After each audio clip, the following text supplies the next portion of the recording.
What's up and welcome back. We are getting ready to start turning some wrenches on the FJ. Stay tuned for what we're doing.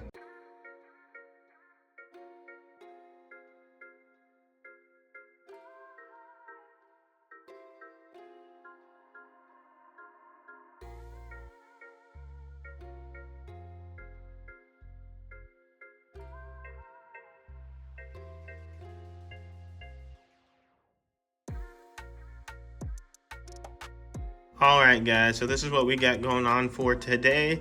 This is a third brake light upgrade for the FJ Cruiser with the additional camera that you can add onto this whole package. So the reason I want to do this is because the camera on my FJ quit working and it's mounted really low. So when I am backing up the jet ski down the boat ramp, I always have to open up the whole tailgate to be able to see the jet ski and to get it down the ramp. So it's all kind of annoying, which is why when I saw you can mount the camera up higher on the FJ, I was kind of all for it. So with this company, they're called Freedom Outfitters, and I have used them before. The actual mirror lights on the FJ Cruiser right now, I used to run the diode dynamic LED light upgrade, but this same company came out with a mirror upgrade to change those mirror lights to the KC Cyclones as well.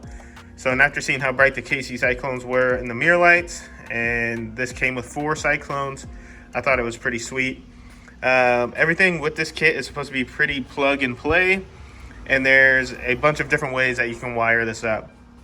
So you can have all 4 be brake lights if you want. You can have the outside 2 be turn signals, or the inside 2. Really, it's however you want to wire it up. But what I think I'm going to do is I'm going to have the outside 2 be brake lights and the center 2 be chase lights. It's pretty cool that this kit comes labeled, so there's really no guessing as to what you need to do. And the whole thing is called the Valkyrie.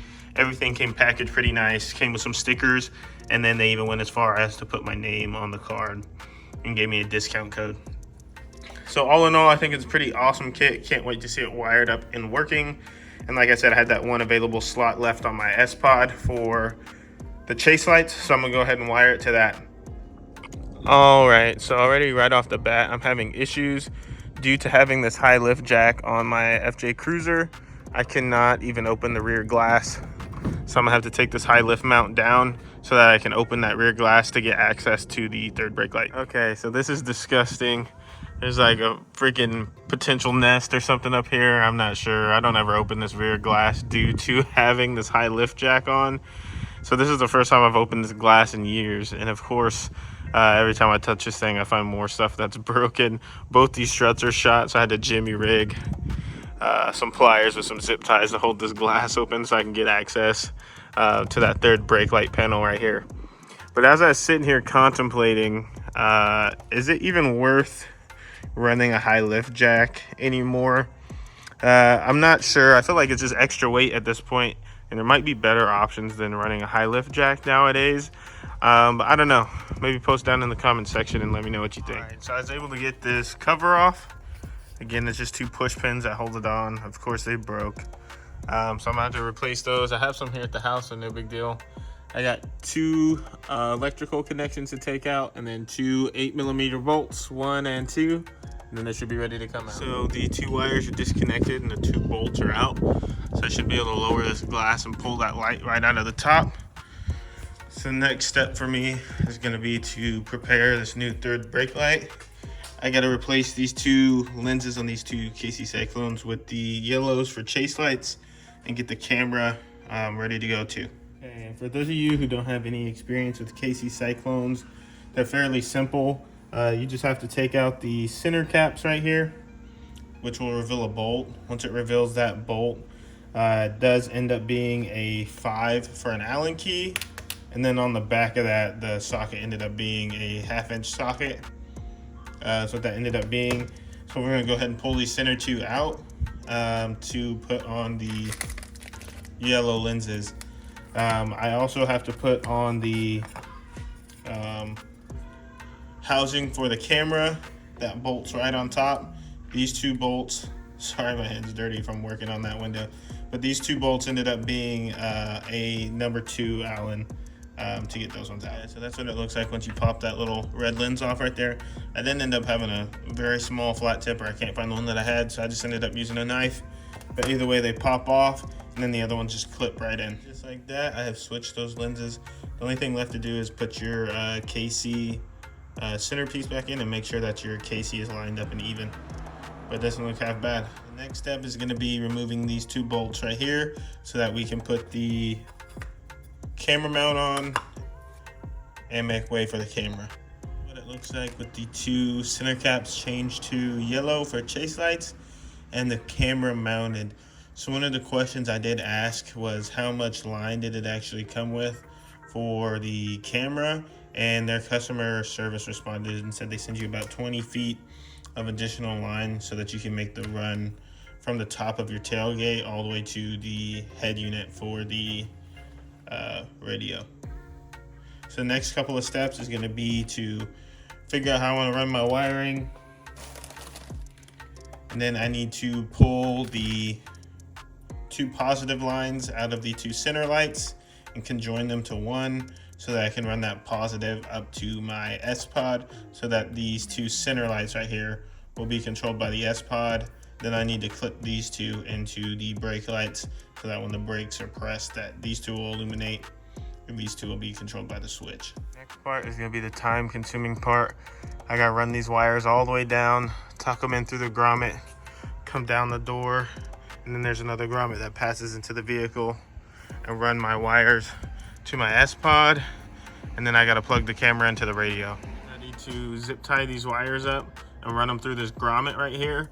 But before you do that, you might want to go ahead and get yourself some sort of way to fish those wires through the door. This is just a fiberglass wire, and it's actually made for fishing wires through spaces like this. So I'm gonna go ahead and do this and try to get this wiring knocked out. So it gets deeper as it always does. I ended up having to remove this door panel to try to fish the wire through the door panel, through the grommet, and I'm gonna go underneath all this paneling until I get to the front of the car so that I can run power back to those middle 2 chase lights. So this has taken me some time to fish these wires through, but I finally was able to fish those 2 ambers through all the way up to the S-Pod. It took a long time of fishing that through the panels, but we got it. Go ahead and press the brake. So there is the brake. Okay, and go ahead and press number 8. And there are the chase lights. They're super bright. Go ahead and turn it off. And there they go. So I'll use those when it's super dusty outside, so you guys will still be able to see my truck and not get lost in the dust. Go ahead and let go of the brake. And there you go. So the last line I have left to run right now is this black one, and that's for the camera. But I'm gonna have to fish that one through too, so that's gonna take me some time. All right, so for the camera, I did the same thing. Came down, went through the door, through this grommet, down the side of the truck, and now I have the wire tucked under the trim, or it will be, up into the seat. So I'm gonna run it around up over the top of the pedals and up into the JVC that I have right there. So that's what I'm currently working on. I'm taking off these silver trim pieces. There's just one Phillips head bolt on both sides of those that hold that in, and then it pulls off from the bottom. I just finished running the wire for the reverse camera up through the panel over the top of the steering column, and now it's right here waiting. But I pulled all of the bolts out of this stereo except for one right here in the bottom, so I'm gonna pull that one out. I should be able to slide the stereo out and then get access to the plug on the back. Here we are. This did bleed over into the next day because I was having issues trying to figure out this reverse camera. I ran the video cable all the way to the front and plugged it in and was trying to connect power up there, and it just wasn't working for me. So what I ended up doing is grounding it back here, and then I ran another wire back through this grommet up to the reverse light and just tied it into the reverse light. So I just got to close that little clasp, but I wanted to test it before I sealed everything up to show that it is working as far as that reverse camera goes. So I'll show you guys that right now. Hey guys, I still got to put the dash of the FJ back together, but I just wanted to show you that I was able to figure out that reverse camera.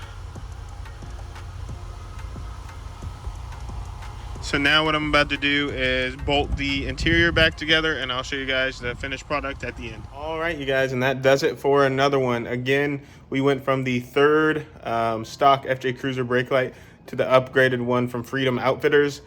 Super easy, super plug and play. This is the second product I've bought from them, and I will be purchasing from them again. I think they have some sort of pedal controller that I've kind of been checking out. So stay tuned. I might get that one coming up, trying to get some miles per gallon back on the FJ. But if you guys like this one, please like and subscribe, and we'll catch you on the next one.